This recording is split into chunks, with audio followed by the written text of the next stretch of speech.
Today we're going to build an absolute legend of an engine using this.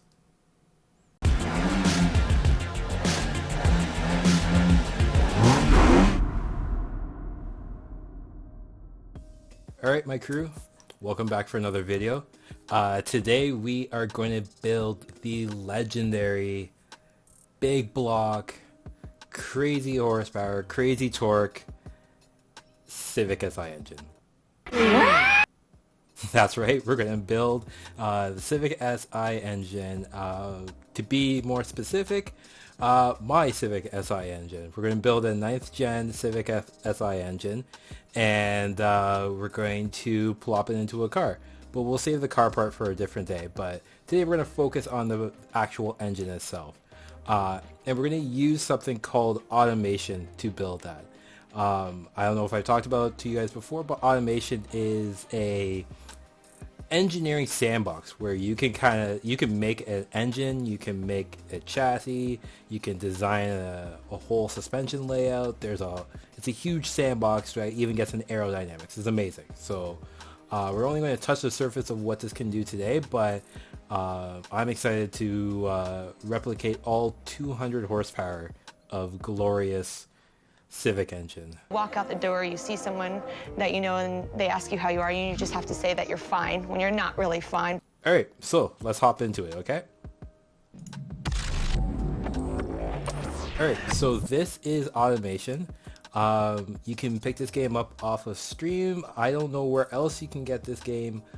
They might have it as a standalone that you can download somewhere, but if you can, I'll be sure to put the link below where you can actually find this. But this is the home page to it, and you can see on the left here there's a campaign setup. There is a grayed out multiplayer. I don't know how multiplayer would work, but I think that would be pretty cool. Car design, like I said, we'll get into that in a different day. This is what we're going to focus on today, is the actual engine designer. We're going to be an engine designer today. So let's plop in. And as you see, I haven't built an engine here yet, so this is going to be the first one. And let's get to it. So from what I understand, we got to go to new engine family down here. And we're going to let that load up. So we're going to work our way from the left over to the right. So we can see here, first thing we got is engine block. Then we got block material. Family capacity, so you can see here we have our bore and our stroke. These two together make up the actual engine's capacity, combined with how many cylinders we're going to make it, of course. Head and valve, so we can make this a push rod engine, we can make this a single overhead cam engine, dual overhead cam engine, the lot, right? So that's a lot of flexibility, a lot of fun we can have with this. And there's head material. Again, is it made out of cast iron? Is it aluminum? Is it made out of some unobtainium? We'll be able to put that here. And then variable valve timing. So basically VTEC. You know we're going to do that. So let's get started. Engine block. The engine is a inline engine. It is a 4-cylinder. Now the block material. So I did a little bit of research on the engine, just so we know exactly what we're building here. And I want to see how close this simulator is to what the actual engine puts out. So let's go with the aluminum block. And you can see here, it kind of defaults here to a 2-liter engine. That's probably what a K20 setup would be, or somewhere in and around there. But from what I researched, the bore on this is a little bit bigger. It is at 87 millimeter, and the stroke is a 99 millimeter.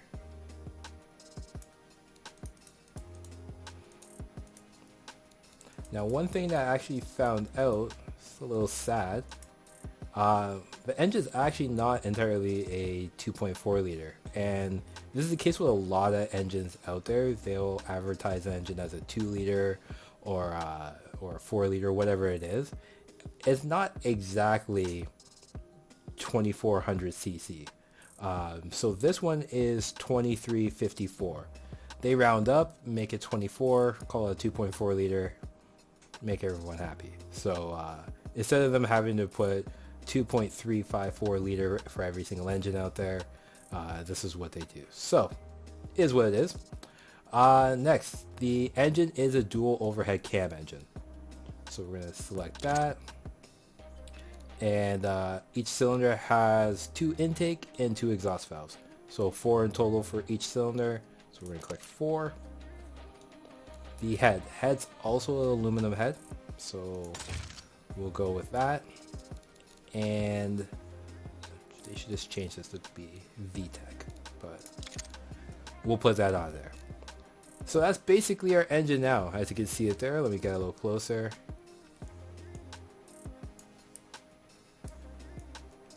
And it has a very classic design to it. And it looks like you can even see the valves in there doing their thing. Let's see if I can get a better view on that. Yeah, if you look a little carefully in there, you can actually see the valves moving in and around there. So that's pretty cool. Nice little attention to detail there. Alright, so let's move on to the next step here. Alright, so next step is basically the block. So we got the crank, con rods or connecting rods, and the pistons. So one thing I did find with this game that isn't, I guess, the most accurate thing out there is that they don't have all the materials that every single manufacturer is going to use. That's just due to this simple fact that there's so many different materials and different processes and ways that manufacturers make these things that it's almost impossible to incorporate it all. It'd be like pages and pages of materials and stuff like that. So basically, the crank, connecting rod, and the pistons for my research are hardened steel. Different types of hardened steel, different processes a little bit, but hardened steel nonetheless. They don't have hardened steel in here for that. So for the crank, we're going to go with forged steel. When it comes to the connecting rod, the hardened steel is stronger than heavy duty cast, so we're going to go with heavy duty forged. Next option. Same thing here, we're going to go with forged. Okay. Here you can fine tweak the displacement if need be, but we got it dead on before, so we're good to go. Next is compression.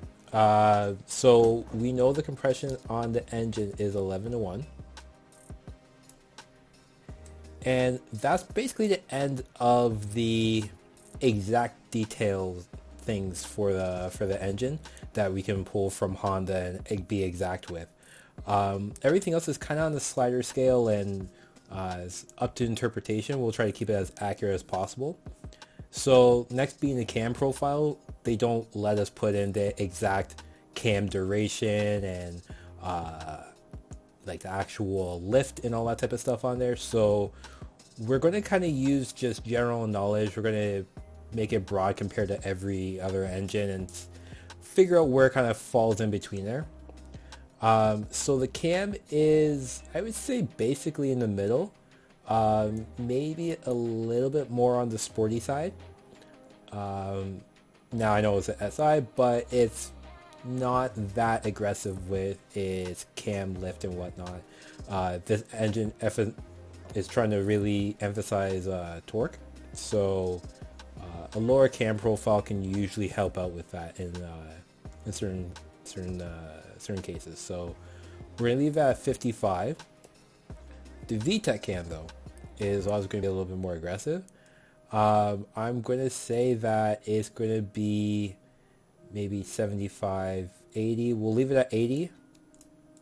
I know it's pretty aggressive, but the difference between the two is pretty aggressive. And we'll see how that works for the actual numbers and the performance, and we can adjust that based on what number we come back with. This engine only has the variable valve timing on the intake side.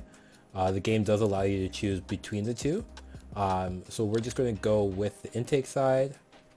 We're going to carry on. Slap a giant turbocharger on there. No, I'm joking. But this is where we would add boost if we wanted to. Can kind of see all the different options here. We can choose intercooler size and all that stuff, but we are NA, so we are going to leave it at that. Next is fuel system. So basically every modern car for the last 3 decades is a fuel injected car. There are obviously some different cars that still had carburetors or what may be, but they're far and few between. So we'll go with injection. It is a multi-point injection, meaning that it is spraying in fuel into the engine from multiple different points. The configuration is per cylinder. It has a fuel injector just in front of the intake valve on each cylinder, so we'll go per cylinder.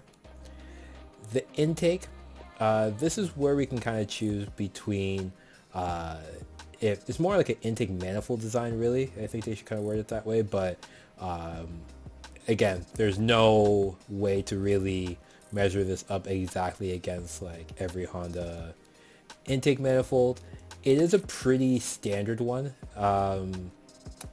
We'll see how this goes, because the actual intake box itself is definitely modified to improve airflow and have a lot air capacity inside of it. But you look at the two, they're pretty similar. You know what? Maybe we'll go with performance. It's definitely not a race setup. The race is an ITB, which looks gorgeous, but sadly we don't have that. So we'll see what performance does. Again, we'll tailor it, try to make it as realistic as possible. Fuel type, it takes premium, so we'll click on premium. We could run some super leaded or regular leaded, but don't think the cat would like that too much, so we're not going to do that. Fuel mixture. Now, I was able to actually get the fuel mixture out of my car with a tuner called Flash Pro.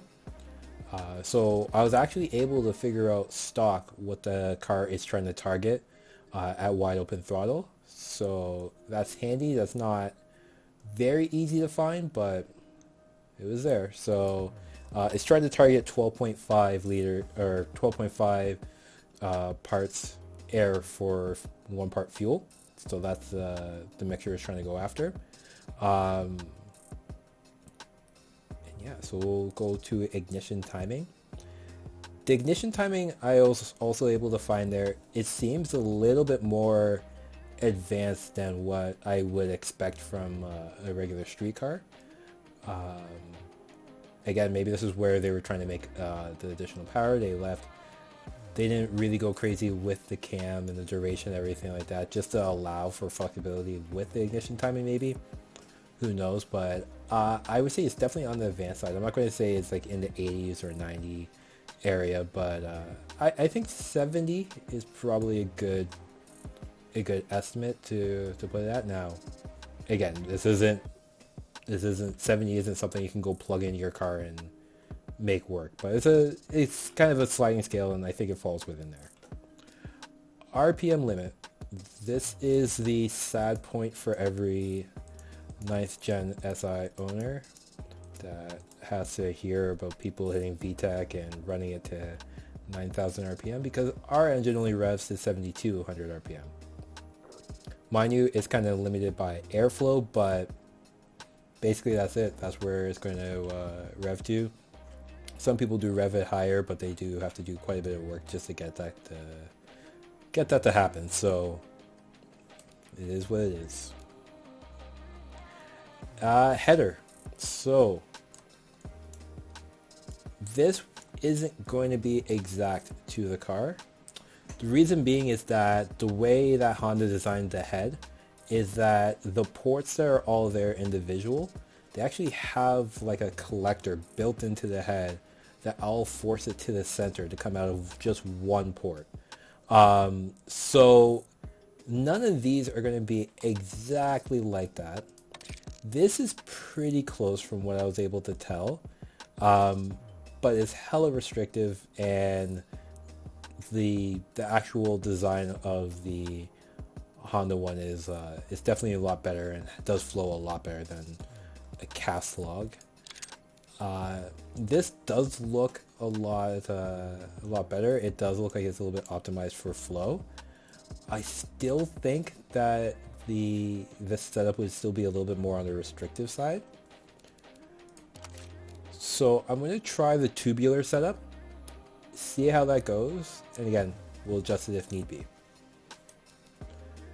The exhaust diameter is 63.5 millimeters, or 2.5 inches.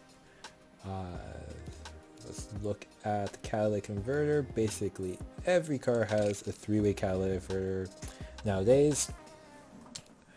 And now, first muffler. That's a little confusing, but basically what it is that a lot of cars, depending on what it is, will have either a full-on muffler underneath the car, a reverse flow muffler, which is just kind of like a loop that goes through a canister, or a straight through where it just has vented ports inside there. All just to try to deaden the noise a little bit at the cost of sacrificing some airflow. The way that the Civic works is that it has a resonator, which is kind of like a straight through muffler, and then it has a actual baffled muffler at the back. So we're going to go with straight through for the first one, baffled here. And those numbers are extremely close. Extremely close. We're making more torque right now. I don't know if you guys can see that, but we're making 173 foot-pounds of torque at exactly 4,400 RPM. And not quite as much horsepower, but it's not far off. 178.4 horsepower at 7,200 RPM. The stock SI makes 174 foot-pounds of torque at 4,400 RPM, so literally 0.8 off of what it's actually advertised to make. And for horsepower, it's supposed to make 205 horsepower at 7,000 RPM. So it's making about 7-ish, 6.5 horsepower less at 200 RPM more. I think that's a right off the bat win, guys. I don't think we're really going to be able to get that to be that much more accurate. Yeah, I'm really impressed with that. That was actually very close. Let's take a look at some stuff. Let's see what we can do here. See if we can get it to be a little bit closer. So we're just going to work our way backwards. I don't think I'm going to touch the fuel type, the intake type. Let's see what happens with the intake type. Very little amount of anything.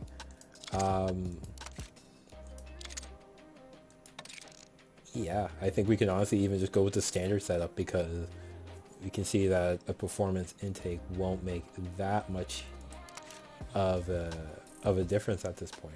Again, I'm talking more about like an intake manifold setup, but let's see if we went with ITBs. Even then, not a crazy amount of power. So unless we have the supporting mods for it, it doesn't seem like the car is going to generate a whole lot more power. So that's really good to know. Let's go back. All right, let's look at the compressor. We're going to leave alone. Obviously, that's accurate. The cam profiles. So let's see if we make this a little bit more aggressive, what happens here. So it actually starts to lose torque after a certain point, and it seems just to move the torque curve higher up. So that's what I was saying again about the cams, where depending, it's not always just good to have super aggressive cams depending on what you're going for. A lower cam profile will actually help generate some more torque, and this makes it a little bit more drivable actually too. And I think that's also what Honda was going for. They wanted something to be a little bit more drivable. If we move this down even further, we could see we make peak torque at 3000 RPM. We can keep on going, and well, the curve gets a little funky there, but yeah, you can have a curve like that, which is pretty flat, all things considered. So I'm going to put it back to 55 because that seems to be the right arc there. The VTEC cam, let's see what happens when we start moving that around. And we start dropping it, just starts dropping the top end power like crazy. It does add a little bit more torque even doing that, dropping that down, so that's cool. And if we go up, interesting. So if we go up even a little bit past that, you can see there's actually a bit of the dip here for the torque is a lot more, and same thing with the horsepower. The horsepower dips a little bit more down here too. So in and around the 5,000 to 6,000 range, there's a little bit of a dip. So we'll try to resolve that. We'll bring it back to like 80. Yeah, honestly, I think 80 is probably dead on. So that's pretty good there. So we'll leave that as that. And this is just the engine configuration. So there's not a whole lot. Now, the one thing I didn't touch is the fuel mixture and ignition timing. So the fuel mixture I know is accurate. We can mess around with that, see what it will do, but I don't think it's going to make any more power. So let's see if we were to add more fuel, if the car is actually going to make any more power. So we'll richen up the mixture, and you can actually see the torque and horsepower are falling off like crazy at 11.5 to 1. And we even got a warning. It says engine is too rich, reducing engine performance, consider running a leaner mixture. Basically what's happening is that we're putting so much fuel in there that it's not actually burning all of it. So by putting so much fuel in there, it's not burning enough of it. It's actually reduced the percentage of the fuel that's getting burnt. So by adding more, we're getting less out of it basically. So we'll go back to 12.5 and let's see if we go leaner. Same thing. It starts to actually lose power, and we actually got an alert here. The engine is knocking, reducing engine performance. So basically, we have a sweet spot to work within, and it seems like that 12.5 to 1. Honda knew what they were doing. The 12.5 to 1 gives the most amount of power for wide open throttle. Which is what this dyno chart is going to be looking at, right? So it gives the most amount of power without running into knock and without giving out any power, so that's good. The ignition timing. So we can see if we can advance the timing a little bit more here, see if we can generate any more power. Realistically, we're not looking to gain too much more. We don't actually need to gain that much more torque or horsepower to be right. So let's see what happens. We just start adding some timing. Doing well, and everything's just bouncing around that area now. It doesn't seem like it wants to go into 200 horsepower. Oh, there you go. So if we were super aggressive with the timing, that's 88 out of 100 for the timing. We can crack the 200 horsepower range, and the torque is now at the 174. So that's really cool. Honestly, I don't think the car has that much timing, so we'll drop it back. We'll say 75. We'll say 75. I think that sounds about right. Last thing we can do here is dress up the engine a little bit. I'm not going to go too crazy about this because it's just it's not really a masterpiece of an engine, but we'll go into paint, and basically you can go for like a Honda red wrinkle paint here if we wanted to be a hardcore fanboy and see what that actually looks like. It's actually pretty bright. I think that is kind of a Type R red. You know what? Whatever. I'm going to leave it like that. Let's do that. Valve cover trim is just that. I'm just going to leave that as default. Bolts. I'm not getting into the bolts, so we'll leave the bolts as is. Intake manifold. I think the intake manifold is alright. Let's see what it looks like. You know what? Oh, they have a plastic option. And you can choose the shine of the plastic. Look at that, people. Innovation. This is a super glossy plastic, so I'm actually just going to leave it like that. And we're going to say yes. And it's funny because it still shows ITBs there. By that I mean individual throttle bodies, but let me come back and see if that's the standard. So for the standard intake, it shows ITB. So that's just a default of the game. I wish that was a default in real life, but it is what it is. And let me move the camera out of the way here so we can take a look at this masterpiece. So there's a dyno chart there that shows it. And that's actually a pretty healthy climb and a nice flat torque curve. Let's take a listen, see what it sounds like.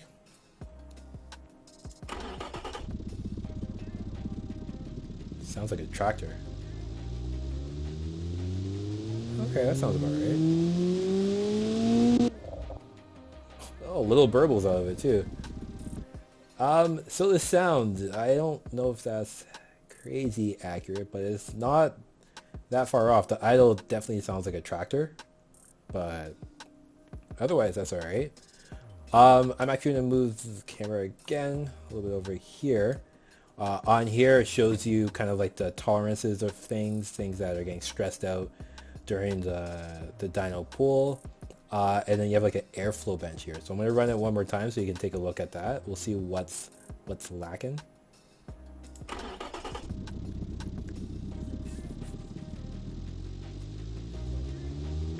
Need a VTEC light to come on. Alright, so I don't know if you guys saw that. I'm going to try to hold it there manually. But the exhaust side of things is definitely restrictive.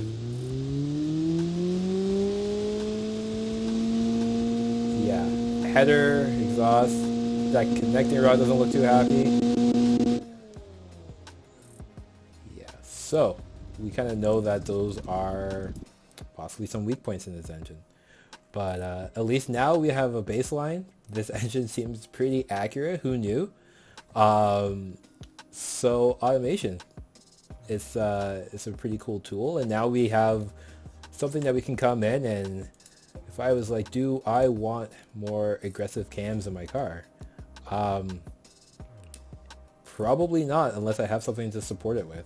Because if I just go with a more aggressive cam, all I did was just move the power further up the RPM band, and if I don't have a way to use it, then what's the point, right? So pretty cool. So we're going to use this as a baseline engine for some things coming in the future. So definitely stay tuned for that. And I think I'm going to wrap it up there, guys. Really appreciate everyone watching the video. Hope you enjoyed. Don't forget to subscribe and hit that notification bell so you can see more videos like this. And also when I do my live streams, we are going to be doing a live stream build soon for the actual Civic. So we're going to do the build for the Civic on a live stream coming up soon. So don't miss that. Also hit that thumbs up. It does help the channel grow a lot, and we do appreciate it. And yeah, thank you again. Until the next one, take care.